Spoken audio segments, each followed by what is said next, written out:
Cyber crime म्हणजे काय, तर ही सगळ्यांनाच माहिती आहे काय प्रकाराने आपल्याकडे आता क्राईम्स होत असतात. कशाला आपण सायबर क्राईम म्हणतो, तर कम्प्युटरला टार्गेट करून किंवा कम्प्युटर नेटवर्कचा वापर करून केलेला जो फ्रॉड आहे याला सायबर क्राईमच्या अंडर धरलं जातं.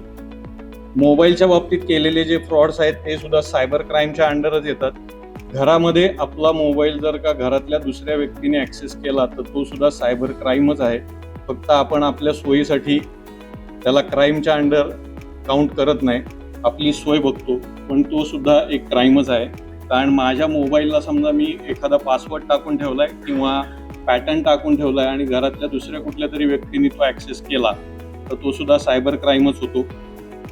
सायबर क्राईममध्ये बघायला गेलं तर नॉर्मली बँकिंग आणि बिझनेसच्या याच्यात होणारे जे फ्रॉड्स आहेत तर त्या फ्रॉड्सच्या बाबतीमध्ये बोलायचं झालं तर फिशिंग हा एक त्यातला प्रकार आहे की ज्याच्यामध्ये सायबर क्रिमिनल्स जे असतात ते मी स्वतः कसा जेन्युन आहे हे दाखवायचा प्रयत्न करतो आणि आपल्याकडनं इन्फॉर्मेशन घेतो. बऱ्याच वेळेला आपण वाचतो ते आपल्या डोक्यात एक शब्द तयार असतो, त्या हिशोबाने आपण वाचतो आणि चुकीचा शब्द आपण बरोबर वाचतो. व्हॉट्सअपवरती तुम्ही मेसेजेस बघितले असतील की उलटा जरी मेसेज तुमच्याकडे टाईप करून पाठवला तरी तुम्ही तो बरोबर वाचू शकता. काही ठिकाणी स्पेलिंग मिस्टेक्स असतात, काही ठिकाणी शब्द एखादा ड्रॉप केलेला असतो तरी सुद्धा ते वाक्य काय असेल ह्याचा अंदाज आपल्याला असतो, त्यामुळे आपण ते वाक्य त्या पद्धतीने वाचतो. याच्यामध्ये एक आपण बँकेनी RBIच्या सायबर ड्रिलमध्ये भाग घेतला होता, त्यावेळेला RBI कडनंच आपल्याला एक मेल पाठवली गेली होती. RBIचा जो डोमेन आहे म्हणजे आपण जो yahoo.co.in म्हणतो, gmail.com म्हणतो, हे डोमेन आहे. RBIचा जो डोमेन आहे तो rbi.org.in असा आहे.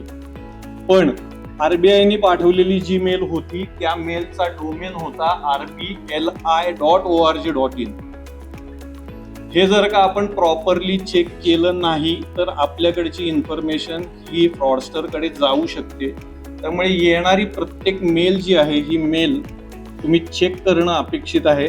याच्यामध्ये बऱ्याच वेळेला पहिल्यांदा जे मोठ्या अक्षरात नाव दाखवलं जातं त्याला डिस्प्ले नेम असं म्हणलं जातं आणि त्याच्या पुढे तुमचा ईमेल ID येतो. तो ईमेल ID चेक करणं अपेक्षित आहे. बऱ्याच वेळेला फक्त नाव मेन्शन केलेलं आहे, त्या नावाकडे बघतो आणि आपण त्याला रिप्लाय करतो, तर तसं करणं अपेक्षित नाही, त्याच्याने फ्रॉड होऊ शकतात.